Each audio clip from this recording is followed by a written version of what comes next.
So what a Transformer Tuesday we have today. A whole bunch of different stuff has been revealed for us in this Transformer world, but we're going to cover it all slowly.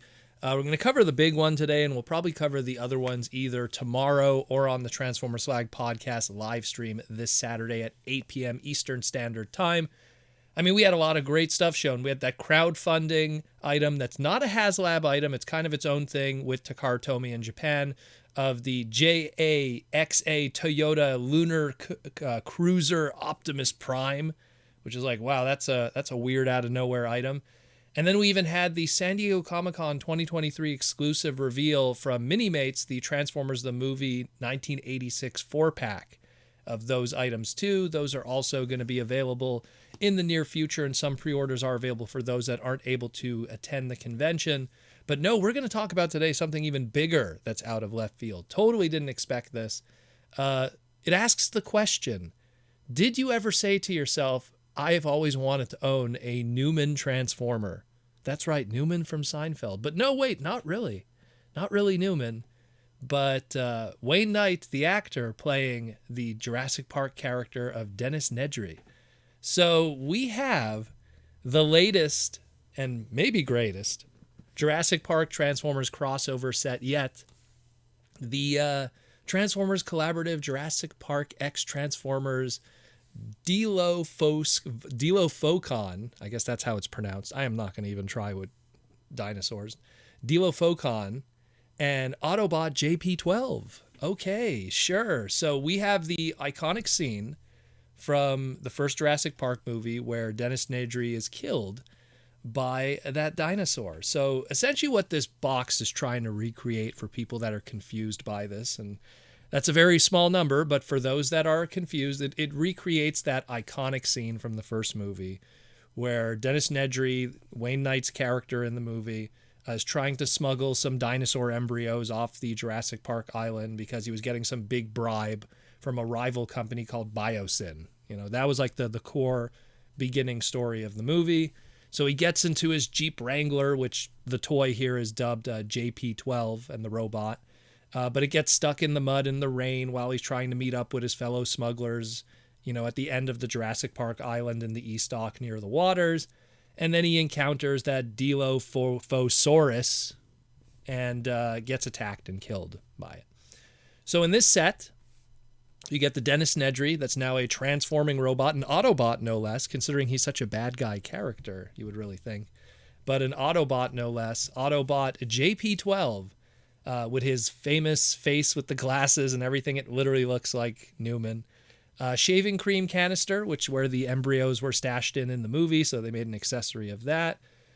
His embryo containment unit, which is a nice way to say, I guess, his gun that he has. I guess they just don't want to say he has a gun. And a rain hat. That's what they dub it as, a rain hat. When I saw it, it looks more like a hardman construction hat, if anything.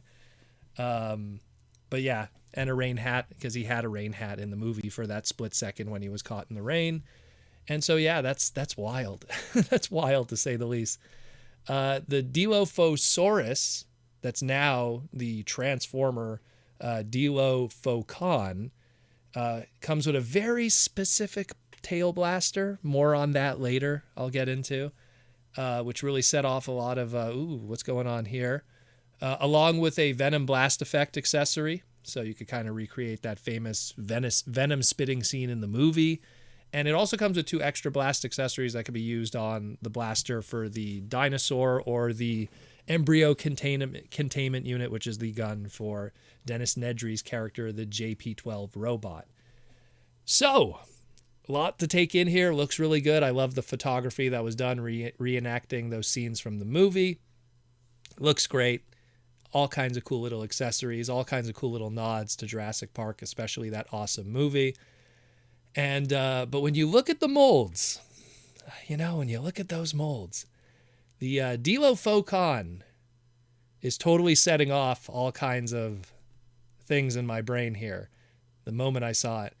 They're totally going for something that at some point is going to be retooled into the Beast Wars toy-only character of Iguanus. Right down to the transformation. I mean, just look at it. Look at the tail weapon and how that transforms. It's totally the original Iguanus mode, Iguanus character, especially when you look at the robot mode. All you need to really do is get rid of that dino head, retool it into something that's more of an iguana kind of head on it. And then because there's all those ball joints and posability on it to begin with, you now, when it's in the alt mode, you pose it more downward in dino mode, or in this case, iguana mode. But otherwise, in robot mode, it's a spitting example of it, no pun intended. Especially in robot mode, it's insane. Like, someone's got to just do a Photoshop of that. It's going to look dead on. Looks great. That's the one in the set that, like, I didn't expect to be more excited about, but I'm more excited about it because of the future that's going to be used with that, with a potential Iguana's Beast Wars update. And maybe, who knows, maybe from that afterwards we get Crocodile Megatron. Who knows? The sky's the limit, but that tooling is done there. Now, just to cover this right now, get it out of the way because I'm sure it's going to come up. The JP12, which is what Dennis Nedry Newman's alt mode is, it's not a repaint or a retool of the Earth Mode Hound. Not at all. Not at all. It's a 100% new tooling. It's a completely different model of Jeep. It's just not there. But what I do see is, in a world where next year we're going to be celebrating the 40th anniversary of the brand, and Transformers Legacy already celebrates all the different stuff in Transformers through all the different history, maybe we'll finally get our first Alternator homage. Maybe we'll get our first Alternator celebration. Because you could take that mold and you could do Alternator Swindle, Roll Bar, or even, dare I say, Hound from that. And I could see that. Maybe you could use that Roll Bar trademark. It hasn't been done in a while. Or maybe get Swindle out there. Who knows? But I could see that being done with that mold easily. Maybe a Generation Selects. Who knows? So very interesting, this. I like this set a lot. The only complaint that I have, it's a shame that it's not the open box with the nice display like they did with the Jurassic Park one with the Rexy. What was it called? The Tyrannocon Rex and the JP93. So, that had a nice little box display there too. So this one here, because Hasbro's doing the closed box stuff, they just kind of just leave it like that. But that's my only complaint. But otherwise, a fantastic, fun little set. But I will say this is where it comes down to pricing and everything. So these clearly look like 2 deluxes. And despite the fact that they're 2 deluxes, it looks like it's going to be, according to this, an Amazon exclusive, $74.99, and will ship out October 1st, 2023. This is where I go, well, look back to history. When we had the last one, the last Jurassic Park mashup crossover, whatever you want to call it, with that Tyrannocon Rex and the Autobot JP93, it was very hyped. People were excited about it, but at the end of the day, it didn't sell that great and ended up on crazy clearance. To the point that even right now, if you go on Amazon, if you're excited about this and you want to go back and get the first one, well, you're in luck. On Amazon right now, you could pick this up, the very first version, for 53% off, easily more than $50 off of what it used to be. So now the question is, do you think this one will sell any better, or is this also something, if you wait, it will go on sale? I hate to say it, but it probably will go on sale at some point. These crossover items are always a little difficult. But the question is, if it does sell well, if it does do well and they want to do more, who would be next? Who would be in a third set? Would we get a Jeff Goldblum, a.k.a. Dr. Ian Malcolm set? What would it turn into? We got to use those Raptor molds at some point with Beast Wars Dinobot. I mean, everything has to go full circle. Beast Wars Dinobot and Beast Wars happened because of Jurassic Park's success. Now we got to have those molds come back to Jurassic Park at some point. We got to have those Raptors.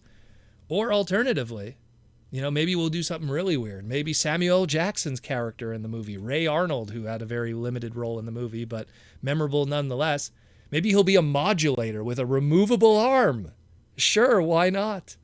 But I'll tell you this right now. I mean, I know it's not dino related, but if he's not a triple changer that transforms from a robot to a snake to a plane, I don't know what to do with myself.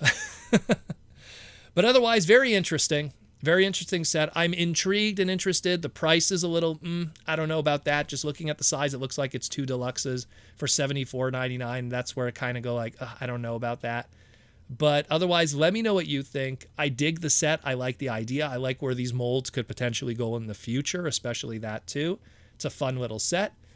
But the price is making me go, I don't know.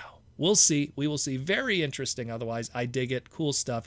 Let me know what you think. We still got tons more to cover later this week. Stay tuned here on the Transformer Slag podcast, and I'll talk to you again real soon.